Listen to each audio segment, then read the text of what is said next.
Voy a agregar a la doctora que tenemos invitada.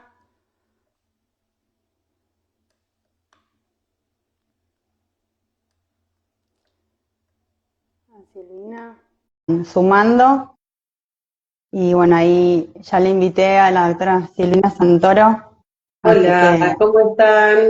Ahí estamos. hola, ¿cómo ¿Cómo están? andás? ¿Todo bien?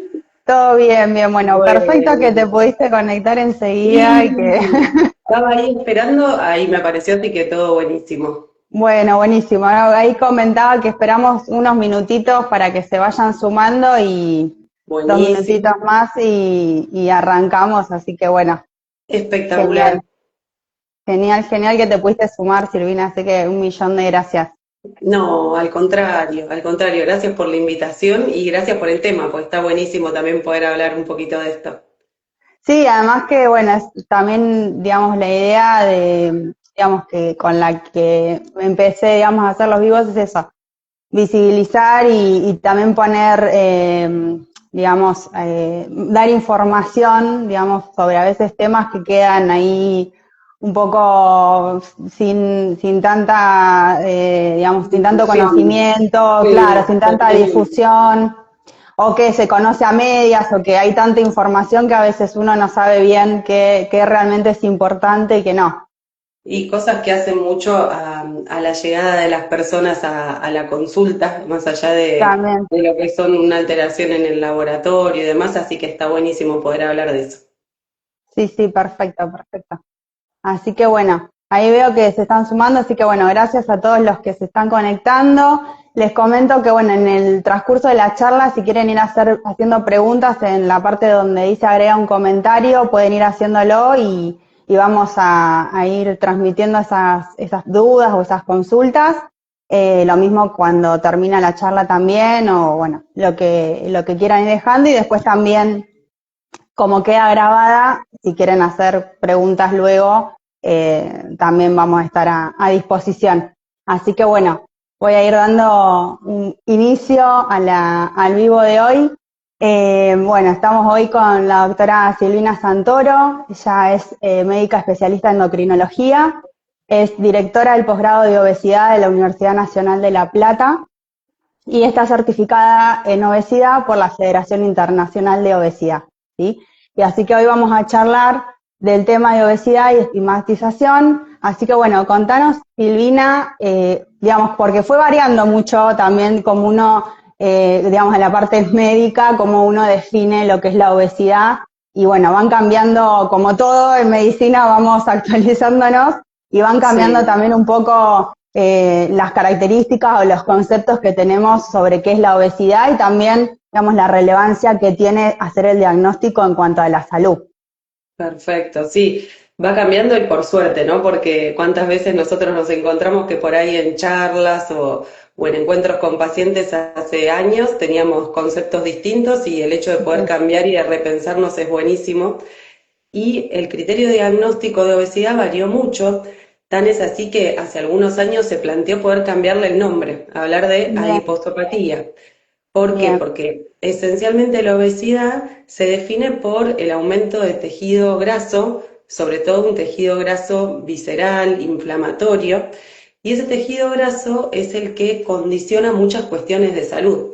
bien, Cuando nosotros desde la sociedad endocrina definimos a la obesidad, hablamos como el exceso de grasa corporal que adquiere un estado de inflamación que se asocia a muchas otras condiciones de salud, pero en especial estas alteraciones inflamatorias a lo que se asocian es a enfermedades metabólicas, enfermedades claro, cardiovasculares. Y también dijimos en la definición que es multicausal, o sea que tiene muchos orígenes y que es socialmente estigmatizante. Y eso tal cual. decidimos ponerlo en la definición porque es una condición que la hace casi única. Siempre decimos esto, ¿no? Que pocas son las condiciones de salud donde existe esta palabra estigma que es un poco Claro. fuerte a veces, pero Sí, sí, que sí, tiene que ver con señalar a la persona como responsable de vivir con una condición de salud, cuando es algo que no sucede con otras condiciones de salud. Yo claro. siempre digo lo mismo.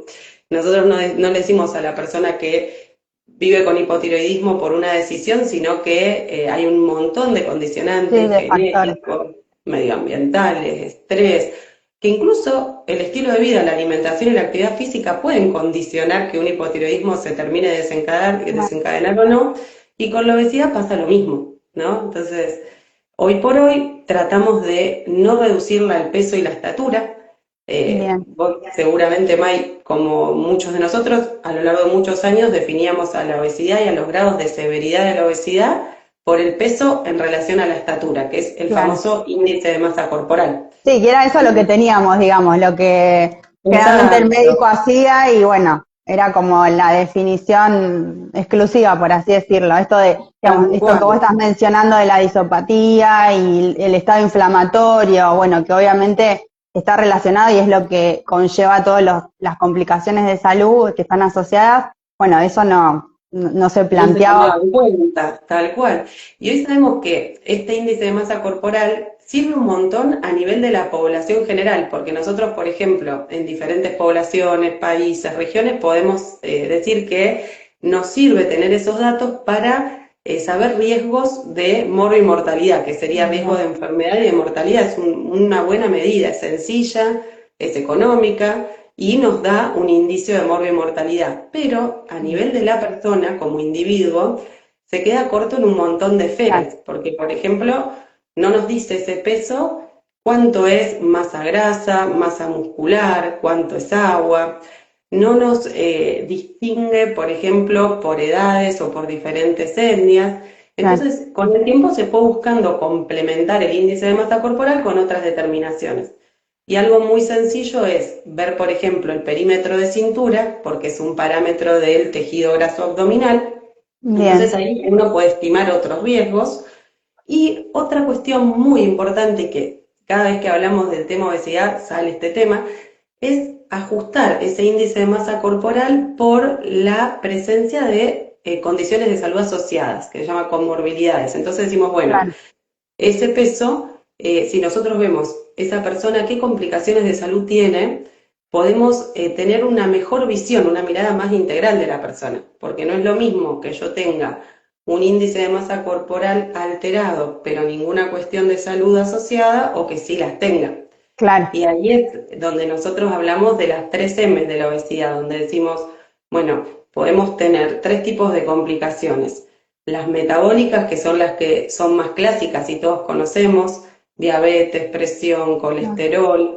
Podemos tener las mecánicas, que son tan frecuentes y limitan tanto la calidad de vida y que a veces no se toman en consideración, como la incontinencia, muchas veces en las mujeres, la lumbalgia crónica, las lesiones articulares, las apneas del sueño, y las mentales o psicosociales. ¿Qué impacto me puede producir vivir con obesidad en cuanto claro, a las condiciones de salud o las limitaciones físicas que pueda estar transitando? Entonces, si sí. nosotros tomamos ese índice de masa corporal, pero agregamos una medida de composición, como es el perímetro de cintura, y evaluamos en esa persona qué está pasando desde lo mecánico, desde lo mental, desde lo metabólico, voy a tener más precisión y voy a poder abordar y acompañar desde un lugar más preciso. Claro, tal cual. Sí, que también esas complicaciones, digamos, también, digamos, cuando uno dice, bueno, en parte a veces dice, bueno, tenés que hacer actividad física, pero bueno, si está digamos, la limitación mecánica, también no es, digamos, cualquier actividad física. No, Y bueno, todo eso también hay que tenerlo en cuenta y bueno, obviamente, como vos decís, para hacer una mirada integral de la persona y que obviamente el índice de masa corporal es un número y queda ahí. es un número. Nosotros podemos tener personas con un índice de masa corporal alto, pero mucha masa muscular, Claro, poco tejido graso, y esa persona probablemente no tener ningún problema de salud asociado, claro, o al contrario. Se sabe que hasta la mitad de las personas con índice de masa corporal normal tienen aumento de tejido graso y pueden tener claro. condiciones de salud asociadas. Entonces es re importante hacer esa diferencia. Bien, perfecto, perfecto. Y bueno, y ahora pasando, digamos, a la otra palabra que pusimos en el título del vivo, que es la estigmatización, y que vos dijiste, bueno, el estigma. Digamos, ¿cómo se define eso? Y que, bueno, en parte vos mencionaste dentro de de esas 3M, digamos, la parte mental, que uno también la tiene que evaluar, bueno, cómo se relaciona esto y qué, digamos, eh, o sea, si eso también afecta, digamos, a la persona, a la salud de la persona que tiene esta patología, esta obesidad, si o no es relevante, Mm. o Es buenísima la pregunta y bueno, viste que decíamos que lo que es el estigma es cualquier acción que tenga que ver con culpabilizar o con señalar a la persona como responsable de vivir con una condición de salud, ¿no? claro, Y nosotros decimos que hay un estigma social en relación a la obesidad que tiene que ver con un estereotipo, ¿no? Con decir que claro, la persona tiene falta de fuerza de voluntad, que no tiene disciplina, que no hace lo que corresponde que haga. Y claro, lamentablemente eso, siempre decimos lo mismo, que empieza muchas veces desde la casa. Yo siempre cuento un trabajo que se llama Action Teens, que era de adolescentes, que los padres, 6 de cada 10 padres, creían que el chico o el adolescente que vivía con obesidad era responsable de esa condición, o sea, ya desde claro, la casa.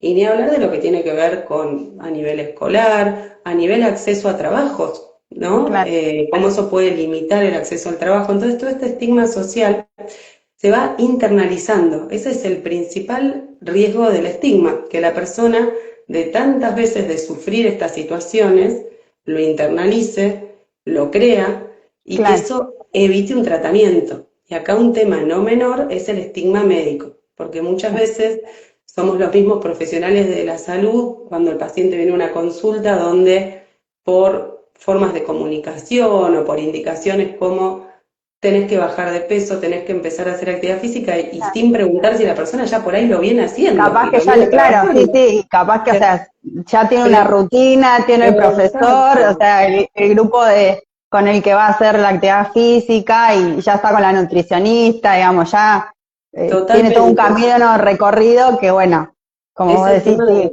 de no preasumir, no indicar como si fuera algo conductual. Y muchas veces si la persona a lo largo de su vida vivió muchas de estas situaciones, es probable que espere que al próximo médico que vaya le pase lo mismo. claro, Y es ahí donde la persona no va a buscar ayuda, donde la persona por ahí no encuentra respuestas específicas a otros problemas de salud, ¿no? Si la claro, persona va para solucionar, por ejemplo, o para poder tratar un problema articular y lo único que recibe es volver cuando bajes de peso, sí, probablemente esa persona aguante el dolor y no vuelva a otra consulta para no pasar por lo mismo. Entonces, claro, desde lo médico, lo que es el valor de las palabras, lo que es pedir permiso para abordar ciertos temas, lo que es no preasumir lo que el otro hace en su conducta es muy importante. Pero bien, bueno, por un lado uno tiene todo este estigma social, tiene el riesgo de internalización y se sabe que el estigma lo vivieron la mayoría de las personas con obesidad y que muchas veces es una barrera al tratamiento y que aumenta la cantidad de enfermedades asociadas e incluso la mortalidad aún con mismo peso. O sea que es un ah, determinante independiente de riesgos, claro, probablemente porque haya menos consulta, menos abordaje, así que es muy importante tenerlo en cuenta. Y después bien, otra cosa que nosotros decimos es que no solamente existe un estigma social, sino que también existe un estigma contra la enfermedad, contra la obesidad como enfermedad, ¿no? Como claro, que se desconoce su fisiopatología, que existen cosas mucho más allá de lo conductual que determinan el peso de una persona. Entonces, bien, eso es importante, sobre todo que nosotros, los profesionales de salud, podamos capacitarnos en ese sentido porque bien, siempre, digamos, se asoció la obesidad con una balanza que tenía que ver con lo que comía la persona y con lo que se movía la claro, persona. Y, por ejemplo, se sabe que 70% del peso de las personas está determinado por los genes. claro, Existen lo que se llaman polimorfismos de los genes que hacen que una persona, por ejemplo, pueda tener más o menos saciedad, que pueda gastar más o menos calorías ante la actividad física, y eso determina muchas veces la variabilidad de peso, ¿no? Hay claro, estudios hechos en hermanos gemelos separados al nacer, que crecieron en ambientes totalmente distintos y entre ellos mantenían un peso similar, a pesar de claro, vivir en familias y en contextos re distintos. O sea, lo distinto, genético. claro, Exacto. hay cuestiones genéticas, por supuesto, nuestro medio ambiente, nosotros decimos que genera, que promueve la obesidad, porque Claro, digamos, tenemos... no, sí, no es lo mismo, digamos, que muchas veces decían los abuelos que viste, tenían la quinta, tenían La sus forma gallinas, o sea, era otra la forma de alimentarse también, y bueno, ahora uno tiene como más disponibilidad de todo, y también por muchos medios, digamos, las redes sociales, bueno, en su momento de... televisión, bueno, todo la que es comunicación, también, digamos, Por eso, empezar, aunque uno no lo, digamos, no lo tenga a diario en cuenta, eso también influye. ni hablar, porque, digamos, uno, lo que vos decías de los abuelos y demás, el boom de los alimentos ultraprocesados no tiene tantos años, ¿no? Y estos alimentos a veces son los más económicos, a veces Claro, son los que llevan menos tiempo de preparación, entonces el hecho de que se cocine menos en las casas también es un factor de riesgo, a veces son los que podemos tener a mano y sí, que nos sí, resuelven, pero también las mujeres empezamos a tener hijos a edades más tardías también. porque tenemos desarrollo laboral, también, obviamente, el estilo de vida es sedentario, tanto desde los trabajos como desde lo recreativo, cosa que antes no pasaba. Claro, Tenemos fármacos que promueven aumento de peso. Entonces, todo eso choca contra nuestra genética, porque nuestros genes están diseñados para todo lo contrario. Nuestros genes sí, están diseñados para ahorrar energía, porque antes el ser humano vivía en la escasez. Entonces, ahí tenés la explicación de por qué 70% de la población vive o con sobrepeso o con obesidad. No puede ser algo solamente voluntario o sí, sí, conductual. sí, tal cual, tal cual. Y, y bueno, obviamente, como dijiste, esto afecta, digamos, lo que es la obesidad, o sea, la obesidad afecta, digamos, el estigma en lo que es la salud. Y, digamos, me imagino que también va un poco lo que vos venís diciendo al tema de la salud mental, digamos, se puede asociar con lo que es síntomas de ansiedad, de depresión, digamos, también tiene otras patologías, no solo, digamos, lo que uno comúnmente lo asocia con diabetes, hipertensión y Ni eh, hablar. con la parte Y metabólica. la realidad es que, por un lado, el estigma minimiza la posibilidad de tener un contacto con el equipo de salud, o sea que ahí ya uno pierde muchas oportunidades.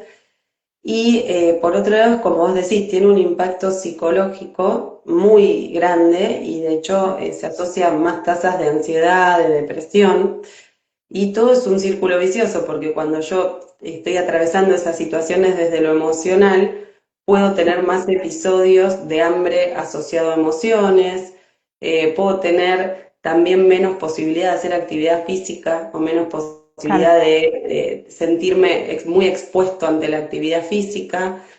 Puedo tener alteraciones del sueño, que las alteraciones del sueño también son determinantes como factor de riesgo de obesidad. Entonces se hace un círculo y es muy bien, importante que nosotros desde el equipo de salud sepamos que nosotros somos los que vamos a tener que recibir y conocer a la persona para poder diseñar en conjunto un tratamiento que se adapte a las necesidades que tenga y al momento de vida que tenga, ¿no? Y si bien. siendo receptivos es la única forma de poder encarar un tratamiento.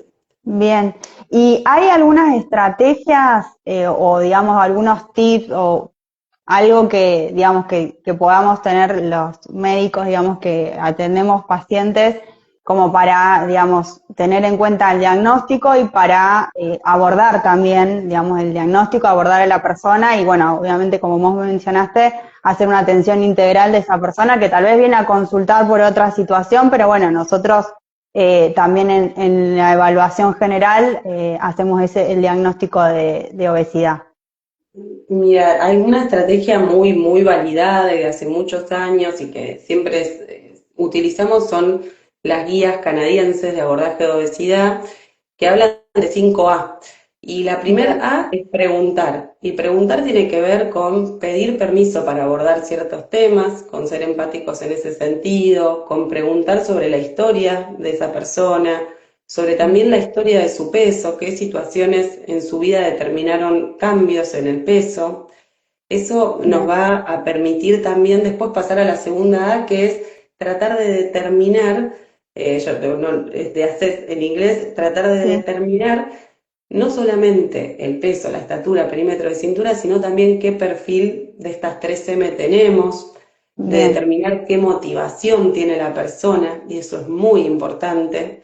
Después nosotros vamos a acordar un plan de acción con esa persona en conjunto, teniendo en cuenta las posibilidades, el momento de vida en el que está. Vamos a asistirlos en el proceso. Asistir en el proceso desde la parte médica tiene que ver con no solamente ayudar a vencer barreras para, por ejemplo, poder concretar actividad física, para, por ejemplo, poder concretar citas de salud, un plan de bien, alimentación, sino que también asistir es el refuerzo positivo, porque muchas veces a nosotros nos cuesta ver como pacientes los cambios que vamos logrando, entonces claro, también visibilizar que no todo es cambio en la balanza, sino que también en el proceso quizás aprendí a comer distinto, me organicé en mis bien, horarios, me animé a empezar a hacer actividad, mejoré mis análisis, mejoré mi rendimiento, o sea, asistir claro, también es no solamente detectar barreras, sino también decir, bueno, ayudar a darnos cuenta de en lo que sí vamos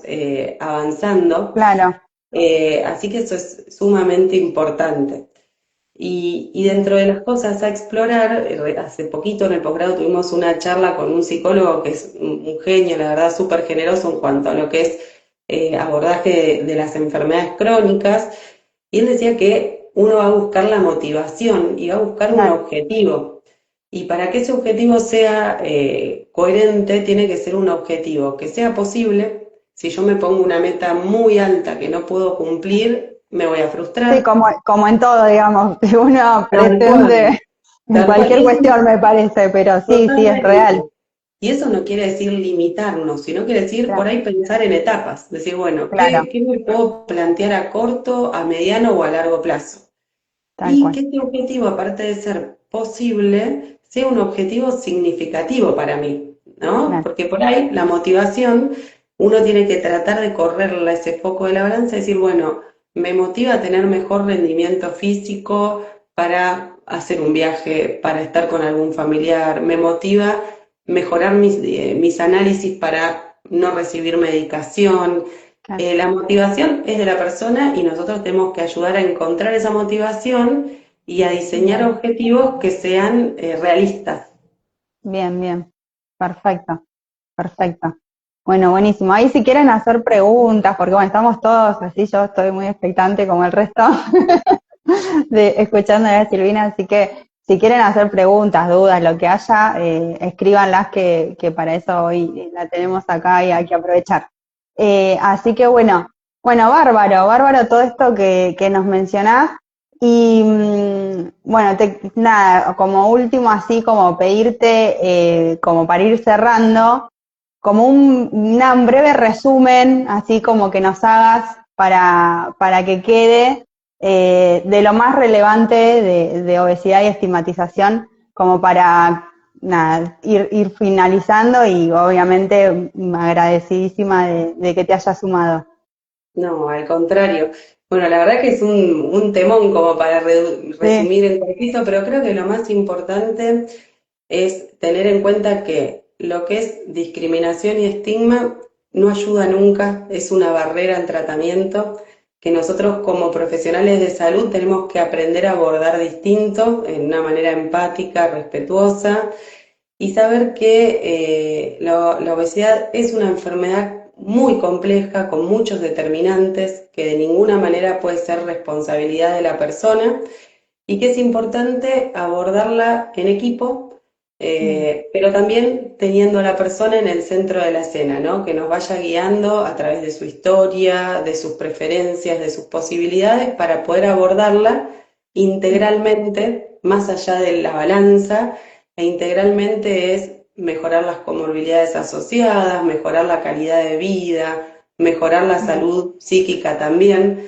Así que sobre todo ser empáticos Vale. y saber que es una condición de salud como otras y que el estigma solamente va a alejar a la persona de un tratamiento, de un abordaje correcto. Perfecto. Bueno, acá Sole, bueno, nada, obviamente te felicita y súper atenta, súper amable. Gracias. Y lo que menciona ella es cómo se puede ayudar a un familiar que le cuesta encarar el cambio, digamos, o tal vez acercarse, como vos decías, a la consulta con algún profesional. Esa pregunta es, la verdad que es re linda la pregunta, Sole, porque es un desafío. Muchas veces cuando uno le pasa, ¿no? Que las personas nos van contando un poco su historia, muchas veces por intentar ayudar, a veces las personas, Claro. tanto los familiares como médicos, pueden ser como muy invasivos y eso herir mucho, ¿no? Entonces, lo más importante es que un cambio se hace en familia, sobre todo cuando hablamos de chicos, ¿no? Construir hábitos Bien, distintos se hace en familia y cuando la persona está muy resistente, lo mejor que uno puede hacer es ayudar a motivarla para que encuentre una motivación propia para hacer un cambio. Entonces, decir, bien, bueno, siempre pedir permiso, siempre escuchar al otro, buscar dentro de lo que al otro le pasa qué motivos tendría para acercarse a un tratamiento, ¿no? Si un motivo de salud, un motivo de, como les decía, menos medicación, un motivo claro. de volver a jugar a la pelota, ¿viste? Cosas como que sean Sí, sí, sí. concretas y que eso nos sirva para el cambio y saber que ese cambio no lo tiene que hacer solo, que es un cambio Bien, que lo va a hacer acompañado por la familia y por algún profesional que elija. bien, perfecto. Bueno, bárbaro. Bueno, también nos mandan felicitaciones por la charla. Así que bueno, Silvina, Bueno, mil al gracias. contrario. Súper, súper la información que nos pasaste. Bueno, obviamente va a quedar grabada y como mencioné al principio, si quieren también hacer consultas, preguntas después, vamos a estar a disposición. También la voy a subir a YouTube, así que bueno, queda disponible. Y bueno, buenas noches para todos y Bueno, bueno, sí, gracias por traer este tema tan lindo. no, por favor. Y bueno, nos estamos viendo en un próximo vivo y bueno, quedas invitada para alguna otra charla. Cuando quieran. Abrazo grande. Bárbaro, nos vemos, Chau, buenas chau. noches.